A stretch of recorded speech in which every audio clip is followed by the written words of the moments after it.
Willy Nyamitwe, les propos qu'il a tenus ne sont pas des propos surprenants. Quand vous êtes désigné pour un poste de responsabilité, vous ne pouvez pas dire que vous allez mal travailler. Vous devez tenir un discours rassurant et même quand vous avez l'intention de mal travailler, vous le dites dans les mêmes propos. Vous promettez aux gens que vous allez bien travailler pour détruire, pour déconstruire ce qu'il y a déjà. Et Willy Nyamitwe est assez connu. Il est assez connu dans son passé, lorsqu'il était porte-parole du chef de l'État, lorsqu'il était chargé du bureau chargé de la communication et de l'information et des médias auprès de la présidence de la République. Le rôle qu'a joué Willy Nyamitwe auprès des médias est très connu. Vous savez qu'il était parmi les pionniers à traiter les médias et les journalistes indépendants d'ennemis de l'État. Il a dit à travers des divers médias, que ce soit les réseaux sociaux, que ce soit à travers les médias classiques, il ne cessait pas de répéter que les pires ennemis de l'État étaient les médias et les journalistes indépendants.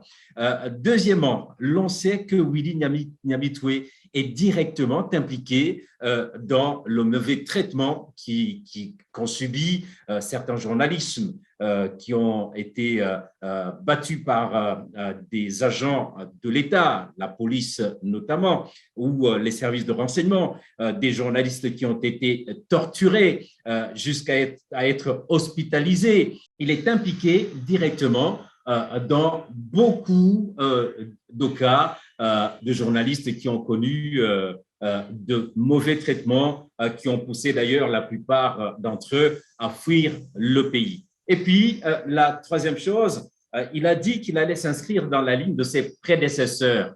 Mais l'on sait ce que ses prédécesseurs ont fait.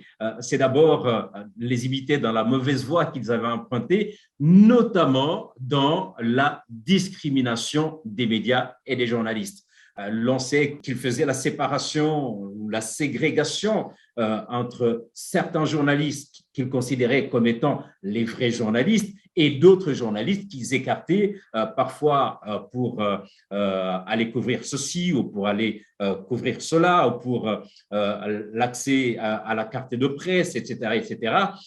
Tout cela est connu de tout le monde. Et donc, s'il dit qu'il va s'inscrire dans la ligne de ses prédécesseurs, ce n'est pas du tout une bonne nouvelle. Cet héritage-là n'est pas un bon héritage à suivre.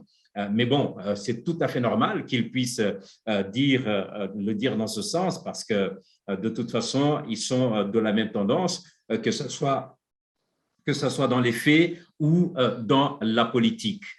Il a dit également qu'il va construire et consolider la liberté de la presse dans le respect de la loi. De quelle loi parle-t-il?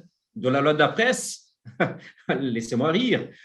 L'on sait que la loi de la presse aujourd'hui est une loi liberticide. Et donc, s'il compte vraiment s'inscrire dans l'ordre de cette loi-là, donc il n'y a aucune chance que la liberté de la presse soit renforcée. On peut partir d'un simple exemple qui fait l'actualité aujourd'hui, que ce soit au Burundi ou dans le monde entier, c'est le fait de parler du Covid-19. Quel journaliste aujourd'hui oserait dire que la population ne répond pas massivement à la vaccination contre le Covid-19? Quel journaliste oserait dire que les autorités elles-mêmes ne sont pas du tout impliquées dans la campagne pour appeler, pour sensibiliser la population pour se protéger contre le Covid-19? Celui qui oserait dire une chose pareille, l'on sait bien ce qui pourrait lui arriver le même jour. Et donc, vous comprenez très bien que cette liberté de la presse, ce renforcement de la liberté de la presse dont il est en train de parler, ce ne sont que des balivernes pour mentir qui voudrait bien le croire, mais je pense qu'il y a peu de gens qui le croiront et il le sait très bien.